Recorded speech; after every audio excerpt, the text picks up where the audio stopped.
ভারতীয় সেনা নিয়ে মুখ্যমন্ত্রী মমতা বন্দ্যোপাধ্যায়ের করা মন্তব্যের প্রতিবাদে বিজেপির মিছিল। মঙ্গলবার সকালে বিজেপির নেতা রাহুল সিনহার নেতৃত্বে এই মিছিল হয়। মুখ্যমন্ত্রী মমতা বন্দ্যোপাধ্যায়ের করা ভারতীয় সেনা নিয়ে মন্তব্যের প্রতিবাদে সল্টলেকের রাস্তায় পতাকা ও পোস্টার হাতে বিজেপির সমর্থকরা। রাহুল সিনহার নেতৃত্বে ইজেড-সিসির উল্টো দিকে ঐক্যতানের সামনে থেকে তারা এই মিছিল করে। রাহুল সিনহা ছাড়া বিজেপির নেত্রী পাপিয়া অধিকারী অংশ নেন এই মিছিলে। রাহুল সিনহার দাবি, মুখ্যমন্ত্রীর করা মন্তব্য ভারতীয় সেনার জন্য অপমানজনক। এই মন্তব্যের জন্য মুখ্যমন্ত্রী মমতা বন্দ্যোপাধ্যায়কে অবিলম্বে ভারতীয় সেনা ও জনগণের কাছে ক্ষমা চাওয়ার দাবি তোলেন রাহুল সিনহা।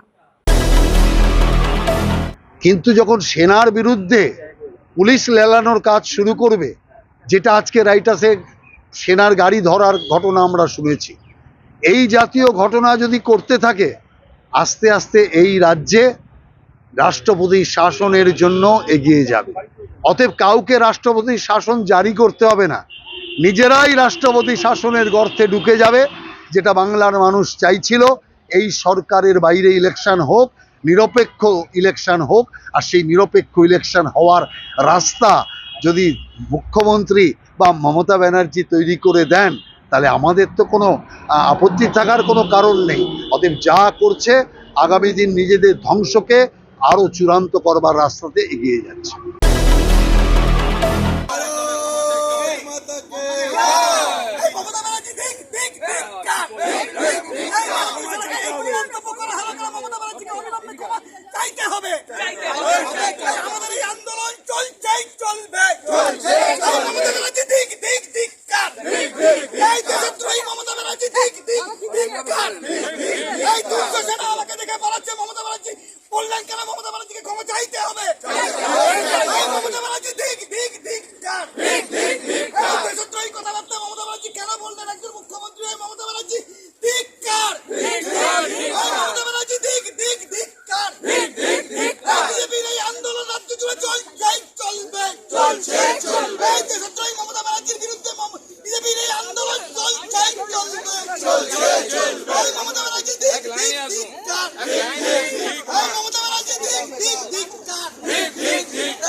মুখ্যমন্ত্রীকে ক্ষমা চাইতে হবে, অবিলম্বে অপদার্থ মুখ্যমন্ত্রীকে ক্ষমা চাইতে হবে, অপদার্থ মুখ্যমন্ত্রীকে ক্ষমা চাইতে হবে।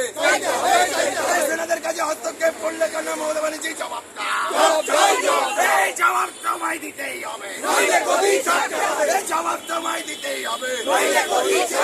ভারত মাতাকে, ভারত মাতাকে। বিজেপি রাজপথে Mamata Banerjee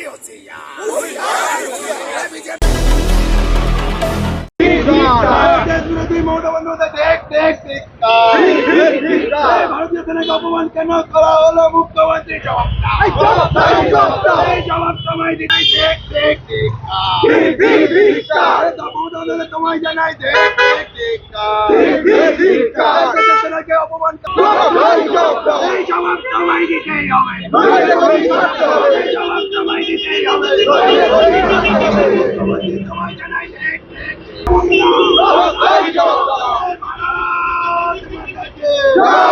Indian Army Zindabad! Indian Army Zindabad!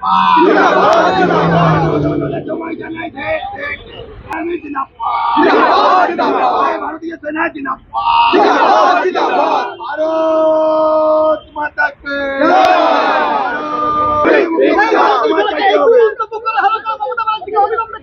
চাইতে হবে, আমাদের এই আন্দোলন চলছেই চলবে।